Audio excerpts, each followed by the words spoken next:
Кои ќе бидат денеска приоритетни точки на владината седница? Приоритетните точки се врзани со она што значи почеток на влада, распределба на ресорите и портфолијата на министрите без ресори, поставувањето на замениците председатели на владата, избор на генерален секретар, шеф на кабинет, воспоставување на постојните комисии и оние што се адхок комисии во владата на Република Македонија, за да може да ги поставиме стартните контури на самата влада. Тоа е во суштина стартните насоки за сите министри кои што ќе бидат добиени од мене согласно програмските определби на владата на Република Македонија. До кога ќе чекате господинот Зврлевски да поднесе оставка? Денеска е првиот работен ден после мојот повик. Јас ги очекувам неговите реакции по основ на ова прашање.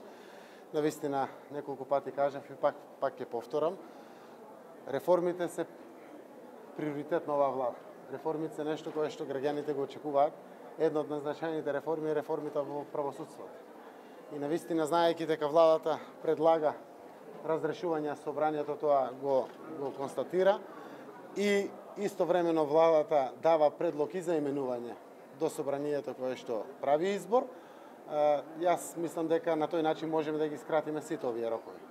Еден од символите за узурпирана правна држава е господинот Марко Зврлевски. И затоа верувам дека треба ден поскоро да се заврши тоа со оставката. Знам дека има тој своја друга позиција таму во обвинителството, или што и да е, редот е да се даде шанса брзо да почнат реформите во правосудството. Кои ќе бидат економските реформи? Последат многу економски реформи.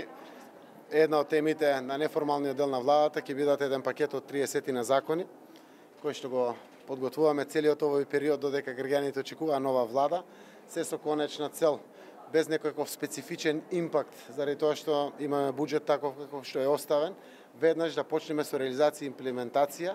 Дел од овие мерки ќе имат своја реализација со почетокот на новиот буџет, но дел ќе почнат веднаш да се реализираат, да не ги повторам мерките. Радиодифузната такса, враќањето на ефтината тарифа, социјалниот аспект преку Министерството за труд и социјална политика за најранливите категории на граѓаните, буквално допира до секој ресор, тоа значи до секое семејство во Република Македонија. Што ќе се случи со владината ограда и дали ќе го задржите мегаот во владината зграда?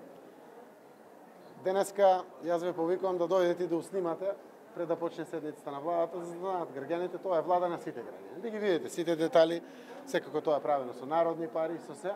Одлуките ќе ги носиме соодветно, како и ние ги согледуваме и ја чувствуваме својата потреба. Портите се отворени на владата и тоа беше наједноставниот начин да го направиме уште пред почетокот на викендот. И тоа веќе функционира. Мораме да значиме да видиме што значи согласно закон за јавни набавки, отстранување на порти или слично. Има убава креација меѓу граѓаните. Бетонските слопчиња може да се направат убави клупи за седење, металните огради да бидат добар покривач на самите клупи од дожд или слично, да видиме архитектите и инженерите да дадат свој дел. Нашата намера, интенција да отвориме владата за сите. Буквално верувам дека тоа е објект каде што граѓаните треба слободно да пристапат, слободно да комуницираат, слободно да барат информации, слободно да дават сугестии и да биде практично отворено, не да биде само за ден отворен за граѓаните или слично.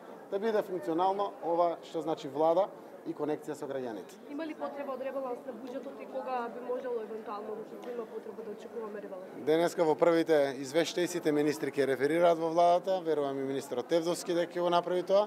Секако јас сум информиран, но да ги почекаме овие согледувања кои што за денеска тој треба подготвено да дојде. Јас на мојот прв печаток е дека некаде есента мора да следува ребаланс на буџетот. Од проста причина политиките, владината програма или слично, но меѓу другото тоа знаете зависи од моменталната финансиска кондиција, ликвидност на буџетот на Република Македонија. Кој ќе биде портфел на владата? Уште немаме одлучено, разгледуваме со луѓе, размислуваме за експертски тимови во многу аспекти, разгледуваме дури ваши колеги новинари кои што може да имат свој професионален ангажман. Јас апелирам моите тимови кои ќе разговарат и јас лично да го сватат ова како професионален ангажман, без било какви политички предрасуди. Сакаме да се поставиме комплетно отчетно, комплетно транспарентно и комплетно комуникацијски поврзани со вас медиумите. Ќе имате ли средба со лидерот на ДУИ Али Ахмети? Јас би сакал уште денеска, не сум организиран, после овој настан ќе вртам телефони за да можеме да продолжиме во договарањето за другите аспекти на поставување на контурите на владата, како што се замениците, директорските места во јавни предпријатија, агенции или слично и распределбата на она што значи експертска поставеност во вклученоста на владините органи.